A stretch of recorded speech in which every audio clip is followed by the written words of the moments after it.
Qur'onda ham yozilgan, g'iybatchilar yaxshilikka olib kelmaydi. Bitta u yerda bor, g'iybatchilar do'zaxda yonadi demaydi bu yerda.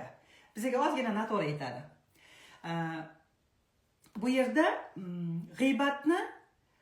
g'iybat qilgan odam, qani Alloh taolo shunday bizani yaxshi ko'radi qizlar. Bizga perevod qilgan paytda g'iybatchi o'tda yonadi deydi-ku, unaqa joyi yo'q. O'tda yonmaydi. G'iybatchi qilgan odamni qalbi kirlanadi. Bu yerda ham Alloh taolo o'sha g'iybat qilayotgan odamiga rahmi keladi. Seni ertaga do'zaxda yondiraman demaydi. G'iybat qilsang, o'zingni qalbing kirlanadi. Tushuntira oldimmi? Qalb kirlanganiga u undan o'sha sekin-sekin Allohdan uzoqlashaveradi-da u. Alloh taolaning atrofiga uni energetikasi toza-ku. Allohning energetikasi toza. U energetikaga siz 100% toza bo'lamaymiz Alloh xohlagandek.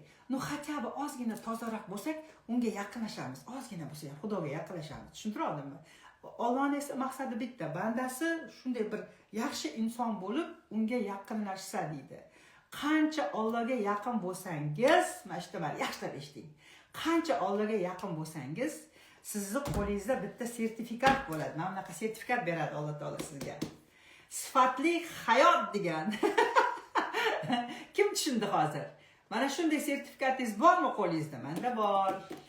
Alloh taolaga yaqinlagandan keyin menga shunday sertifikatni berdi menga Xudo. Sifatli hayot degan. Hayotimiz sifatli hozir.